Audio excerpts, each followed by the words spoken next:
Hey guys, so I just finished reading 100 minutes today of this book. Almost there. I still have like I think 20 or 30 pages until I reach like the index part of the book. But yeah, I'm almost there. It's day 9 of the Rule of 100s, and yeah, just gotta keep showing up every single day. But recently I've been like feeling kind of like demotivated. Motivation isn't real. You have to be disciplined. But yeah, I didn't feel like I don't feel like doing this anything. I feel like the lack of motivation, these few days. But yeah, you just have to do it, bro. You just gotta keep showing up every single day, even when you don't feel like doing it. Yeah, you're gonna feel bad some days. You're gonna feel like shit some days. You're gonna feel sad some days. You're gonna feel like you don't feel like doing it. But even in those days, it's really important that you just show up. That you just do it. Even if I don't finish 100 minutes, I do like 90 minutes or 80 minutes. But I just did. But I'm not gonna do like halfway, so I'm just gonna finish it. So 100 minutes.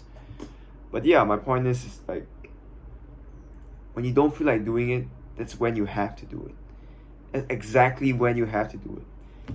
Like it's late now. I could be sleeping. I have training tomorrow. But like I said to myself, like, I mean, if you don't do it now, like you're gonna lose so much momentum tomorrow. You're gonna be like, shit, I didn't do it. I didn't do this thing.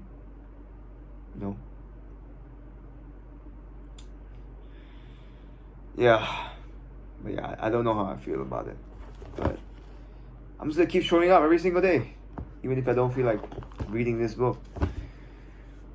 But yeah, I feel like my videos, back then, like the previous videos, I've been a little bit too emotional sometimes, and I guess I have to change that as well, to just be more stoic and less emotional, because emotions are good if you know how to use it in the right way, but sometimes it can get a little too far. You can just use it in the wrong way. You can just shout. Sometimes I always bang the table, like this table, for some reason, like just fucking, like, out of random, I just do it, and it's not good. So there should be a better way to use my anger. I should probably use my anger and read more pages, focus on reading more pages, or making more money, or or the sport that I do. I should use my anger there. I shouldn't be using my anger like on banging a table. So yeah, I'm gonna try to be more stoic, just emotionless, and just use my emotions to my advantage. Use my anger to my advantage. But yeah, anyways, today I learned about, like, by saying that, I'm also using the consistency principle from this book, which basically means, like, if you say something, if like I make a public commitment, like making this video is basically a public commitment. I'm saying that I will be more stoic. Once I said that, but in the next videos I have to do it, because I want to be consistent with what I said in this video. So it's like the consistency principle. If you make a public commitment, you would be more likely to stay with that commitment, and you would do what you said that you would do. So yeah. But today is basically about group thinking, something about group, like people comply to a group or something. But there's one line I really like reading, like this, during this 100 minutes. It was like, unity trumps truth, said differently and in less politically loaded language. Deception that strengthens a we, air quotes, group is viewed by members as morally superior to truth telling that weakens their group. When I read that, I was like, shit. Even if you tell the truth, but it goes against the group, you still be viewed as like the person that even the person, like the other person that's lying, and it strengthens the group, they will be seen as more morally superior than the person that tells the truth. So it's not always about truth telling. It's interesting, like how groups like work together. Like people would trust the person that lies more than the person that tells the truth, even if the lie is, even if it's a lie, they will still trust the person that lies, just because it strengthens the group. So yeah, it's really interesting.